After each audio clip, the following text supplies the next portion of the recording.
the morning, all of the chief priests and the elders of the people came to the decision to put Jesus to death. They bound him, led him away, and handed him over to Pilate, the governor. When Judas, who had betrayed him, saw that Jesus was condemned, he was seized with remorse and returned the 30 silver coins to the chief priests and the elders. "I have sinned," he said, "for I have betrayed innocent blood." "What is that to us?" they replied. "That is your responsibility." So Judas threw the money into the temple and left, and then he went away and hanged himself. The chief priests picked up the coins and said, "It is against the law to put this into the treasury, since it is blood money." So they decided to use the money to buy the potter's field as a burial place for foreigners. That is why it has been called the Field of Blood to this day. Then what was spoken by Jeremiah the prophet was fulfilled. They took the 30 silver coins, the price set on him by the people of Israel, and they used them to buy the potter's field, as the Lord commanded me. Meanwhile, Jesus stood before the governor, and the governor asked him, "Are you the king of the Jews?" "Yes, it is as you say," Jesus replied. When he was accused by the chief priests and the elders, he gave no answer. Then Pilate asked him, "Don't you hear the testimony they're bringing against you?" But Jesus made no reply, not even to a single charge, to the great amazement of the governor.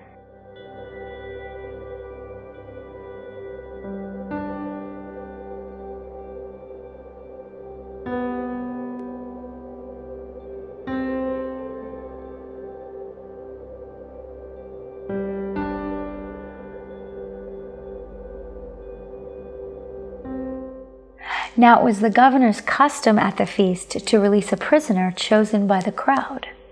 At that time, they had a notorious prisoner called Barabbas. So when the crowd had gathered, Pilate asked them, "Which one do you want me to release to you? Barabbas or Jesus, who is called Christ?" For he knew it was out of envy that they handed Jesus over to him.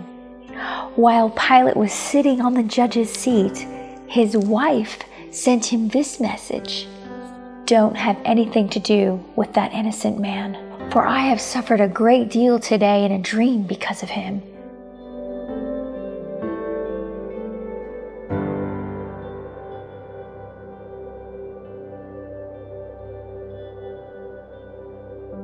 But the chief priests and the elders persuaded the crowd to ask for Barabbas and have Jesus executed.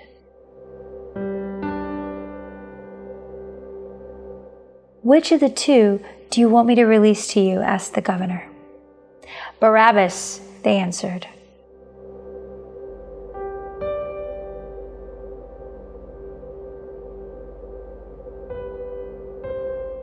"What shall I do then with Jesus, who is called Christ?"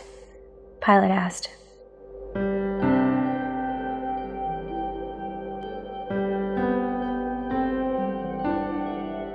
They all answered, "Crucify him."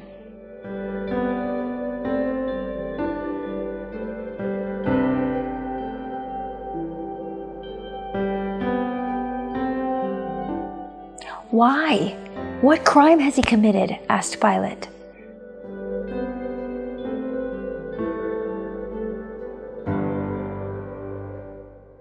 But they shouted all the louder, "Crucify him."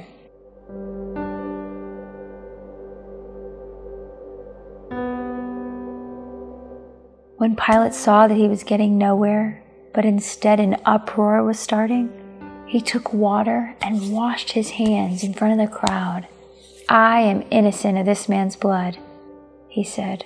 "It is your responsibility." All the people answered, "Let his blood be on us and our children."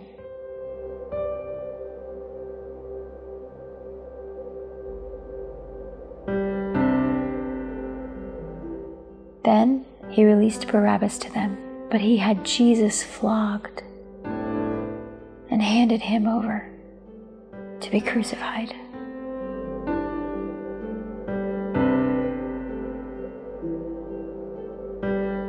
Then the governor's soldiers took Jesus into the praetorium and gathered the whole company of soldiers around him. They stripped him and put a scarlet robe on him.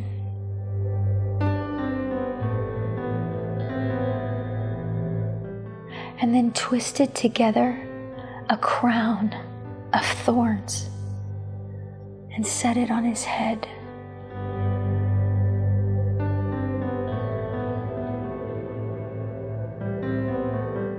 They put a staff in his right hand.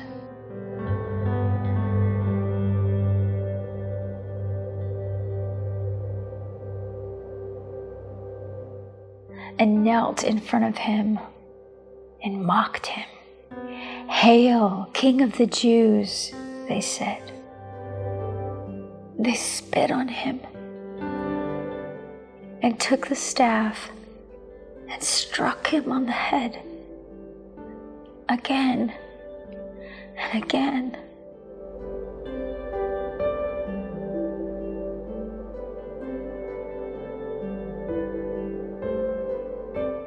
After they had mocked him, they took off the robe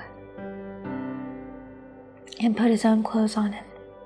Then they led him away to crucify him.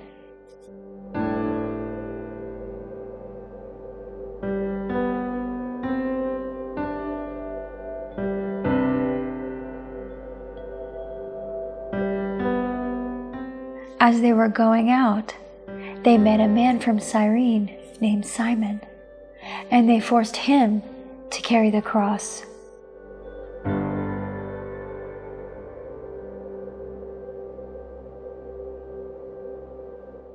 They came to a place called Golgotha, which means the place of the skull.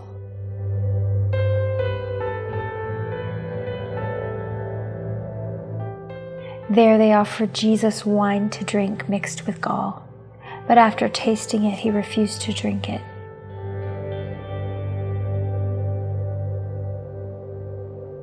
When they had crucified him, they divided up his clothes by casting lots.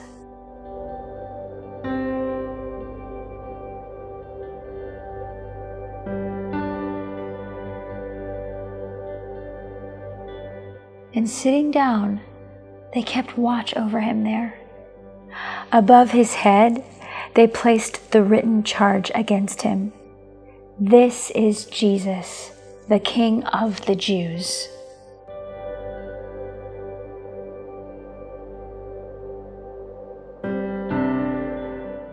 Two robbers were crucified with him, one on his right, one on his left, and those who passed by hurled insults at him, shaking their heads and saying, "You who are going to destroy the temple and build it in 3 days, save yourself. Come down from the cross if you're the Son of God." In the same way, the chief priests, the teachers of the law, and the elders mocked him.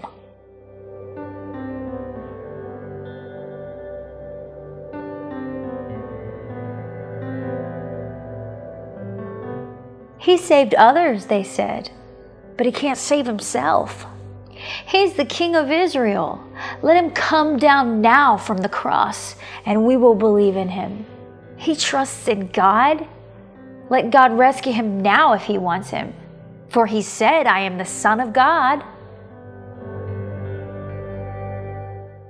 In the same way, the robbers who were crucified with him also heaped insults on him.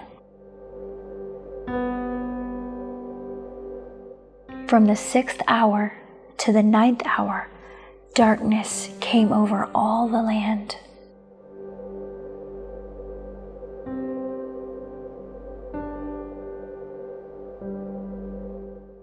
About the 9th hour, Jesus cried out in a loud voice, "Eloi, Eloi, lama sabachthani," which means, my God,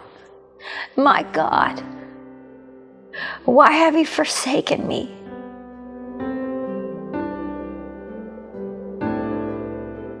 When some of those standing there heard this, they said, "He's calling Elijah." Immediately, one of them ran and got a sponge. He filled it with wine vinegar and put it on a stick and offered it to Jesus to drink. The rest said, "Now leave him alone. Let's see if Elijah comes to save him." And when Jesus had cried out again in a loud voice, he gave up his spirit.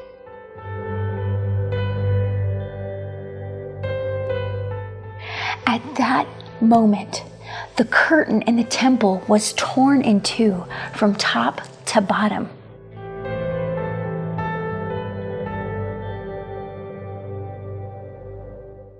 The earth shook and the rocks split. The tombs broke open. And the bodies of many holy people who had died there were raised to life. They came out of the tombs, and after Jesus' resurrection, they went into the holy city and appeared to many people. When the centurion and those with him who were guarding Jesus saw the earthquake and all that had happened, they were terrified and exclaimed, "Surely he was the Son of God." Many women were there watching from a distance. They had followed Jesus from Galilee to care for his needs. Among them were Mary Magdalene, Mary, the mother of James and Joseph, and the mother of Zebedee's sons.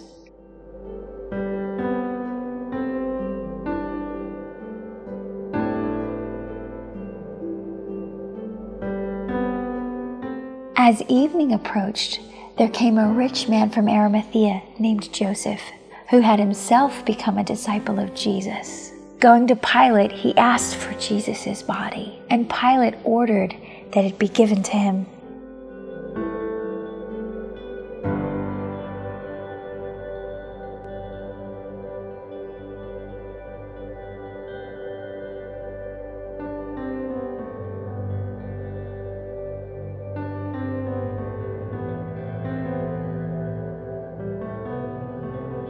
Joseph took the body and wrapped it in a clean linen cloth.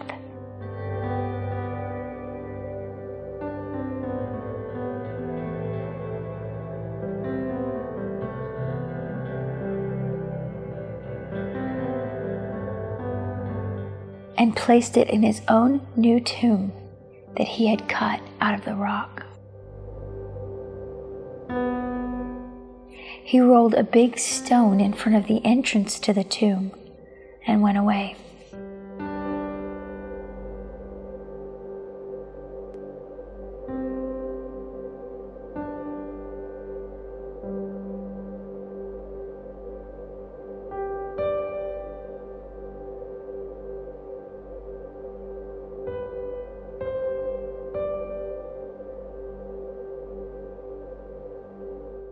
Mary Magdalene and the other Mary were sitting there opposite the tomb.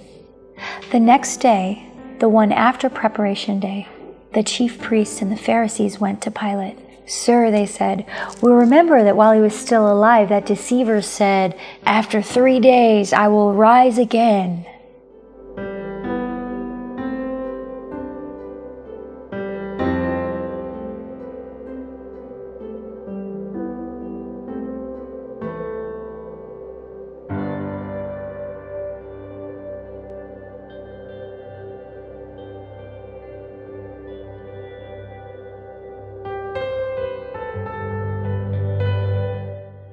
So give the order for the tomb to be made secure until the third day. Otherwise his disciples may come and steal the body. And tell the people he's been raised from the dead."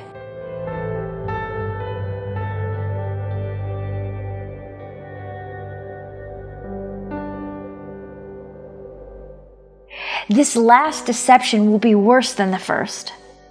"Take guard," Pilate answered. "Go make the tomb as secure as you know how." So they went and made the tomb secure by putting a seal on the stone and posting the guard.